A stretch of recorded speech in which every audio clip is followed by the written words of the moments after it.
Now comes the shocking news that Keith Urban moved out of their home at the beginning of this summer and has his own place in Nashville. There's also a report that he's seeing another woman.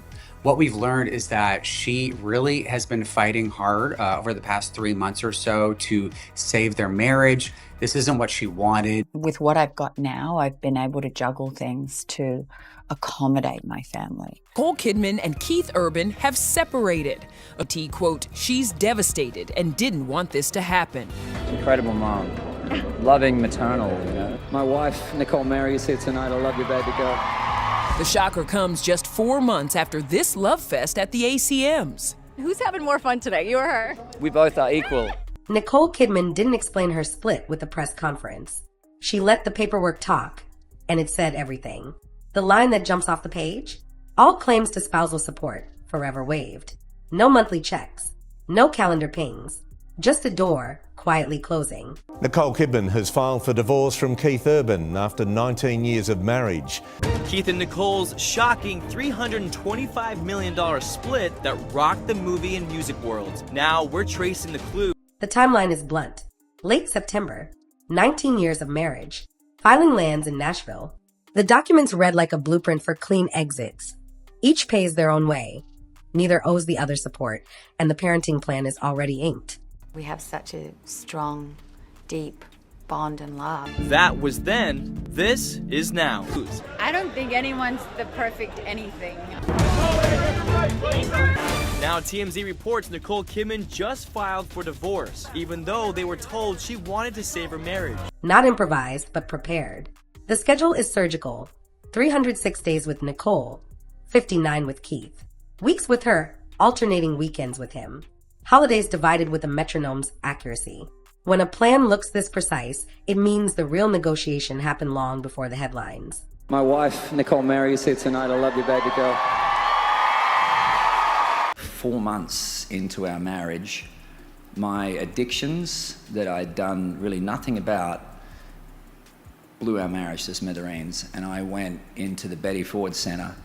Nick pushed through every negative voice, I'm sure even some of her own, and she chose love. One more detail hides in plain sight. Both report substantial monthly income. On paper, no one needs a lifeline. In practice, that one line changes leverage, tones down drama, and makes no alimony feel less like risk and more like design. But that wasn't the whole story. In long marriages, support usually reflects the life you built, not who has the bigger checking account. That's why a mutual waiver after 2 decades reads like a thesis. It kills 3 headaches at once. No monthly transfers, no discovery fights over future raises, no reason to reopen a closed chapter. It's not about generosity. It's about finality. You end the story without writing sequels in receipts. And what comes next shifts the spotlight. There's a public angle to this. When a megastar waives support, it preempts lazy narratives. You can't label her dependent. You can't frame him as a bank. The waiver is legal architecture and image control in one sentence. It says, I stand on my own. It turns divorce payout chatter into silence and replaces it with a posture, autonomous, forward, done. But the most intimate negotiation wasn't about money at all. The parenting plan is the emotional center of the filing. Nicole is the primary residential parent. The calendar locks in 306 days with her and 59 with Keith. That isn't spiteful, it's practical. 2 global careers, 1 school year, 1 rhythm for weekdays, 1 for weekends. A plan signed before the filing means the priority was stability, not spectacle. And with a precise schedule, the future is less about haggling and more about showing up. Early reporting added one unusual wrinkle, a lump-style approach to child support obligations to avoid monthly friction. One and done beats 12 reminders. It spares everyone the noise and keeps the spotlight off a private family ledger. Clean filings are rarely accidents. They're choreography. Summer negotiations, asset lists, calendar math. Language pared down to the necessary. When celebrity splits land this tidy, you can trace the silhouette. Separate financial lives, private agreements, public quiet. A structure that treats the divorce like a final draft, no footnotes, no dangling clauses.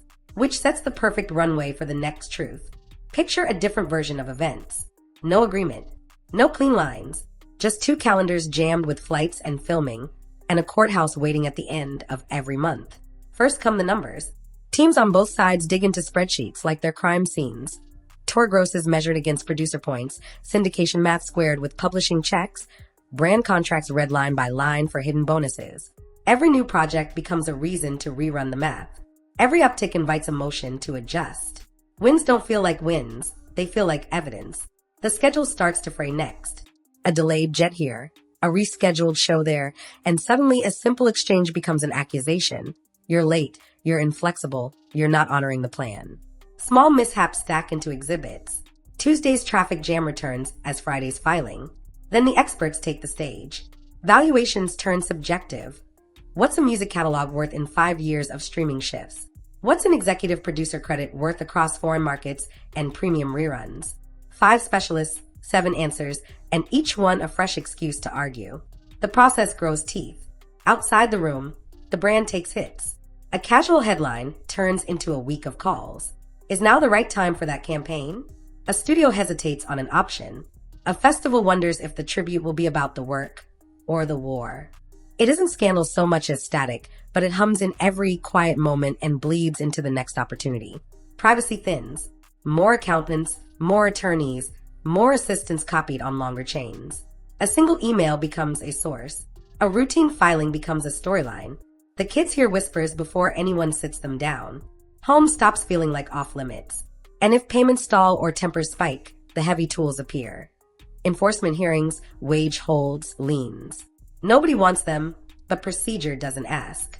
Even decent people look worse under fluorescent lights. That's the version they didn't choose, the one where time, attention, and goodwill get ground down by paperwork. Instead, they cut the wire before it sparked. No alimony, obligations settled, door closed, which is exactly why the money context matters next. To understand why asking for nothing reads like power, you have to look at the numbers behind her name. Nicole's career is a 40-carat timeline.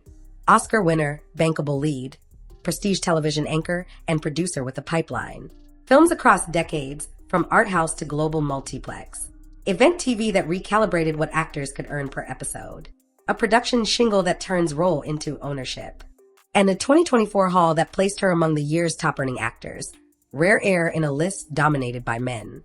The math behind that reputation is simple. Consistent 8-figure years, front-end fees fortified by executive producer terms, and back-end upside on projects that travel. Add brand work and selective endorsements, and you get a portfolio that doesn't blink when the market wobbles. That's why a waiver isn't a sacrifice, it's a statement. When you can fund your future outright, you don't trade time for transfers. You trade complexity for control. And outside the courthouse, the optics told their own story. Public posture matters after a filing. She stepped out in Paris, steady and unhurried, daughters at her side. No oversharing, no barbed asides, just the image of a center of gravity. Meanwhile, Keith stayed in his lane. Shows, sessions, commitments that keep him moving. Different rhythms, same professionalism. If you strip the spectacle, the theme is clear. When you're financially whole, you can end a chapter without auditioning for sympathy. The whispers always arrive next. The design is stark, no support, exact custody, clean asset walls. The message is human. Don't reopen wounds with monthly reminders. Don't let money schedule your future. Close it cleanly and carry on. It isn't softness, it's steel. It says, I'll carry my costs, you carry yours, and the only calendar we share now belongs to the kids. And that sets up an overdue mirror for the other half of this story. Keith's resume isn't a footnote. It's a headline. Grammy wins, CMA and ACM trophies, a catalog that lives on radio and road. Touring is his engine, multi-city runs, residencies, festival kills, and a steady pipeline of live receipts that many artists never touch. Add broadcast gigs, brand moments, and publishing checks that hum in the background, and you get a career built on consistency and stagecraft. Financially, a country headliner's year flexes with routing. Some seasons spike with summer sheds and international legs. Others lean on residencies and premium events. But across the arc, Keith sits in that durable tier where live demand never really goes cold. It's why he didn't need alimony either. On paper and on tour, he stands up just fine. Which brings us to the question fans always circle. Short answer, it shaped the logistics, not the engines.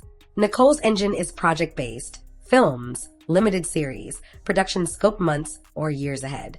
Keith's engine is tour-based, blocks of dates, promo sprints, the relentless tempo of live music. Being married meant coordinating 2 global calendars around 2 kids and 1 normal life. That is not about star power, it's about ours. For Nicole, marriage didn't dampen momentum. If anything, she expanded into prestige TV, producing, and roles that land awards chatter on arrival. Her brand matured into its own weather system. For Keith, the road kept calling as it always has. The difference is that road life measures time and nights away. Even if you're the most present dad in the green room between encores, a tour is still a tour. So how do the careers compare? Think of them as parallel highways. Hers, a sequence of high-stakes projects with long tails and executive control. His, a live performance machine that turns calendars into revenue and keeps the catalog breathing. The marriage didn't flip those dynamics. It made the coordination harder. And when coordination becomes the day job, something else eventually pays the price. Time, energy, or peace. The filing reads like 2 professionals admitting that truth and redrawing the map, so neither has to pretend the lanes will merge again. With that clarity on the table, the ending writes itself. The industry looks glamorous from a distance.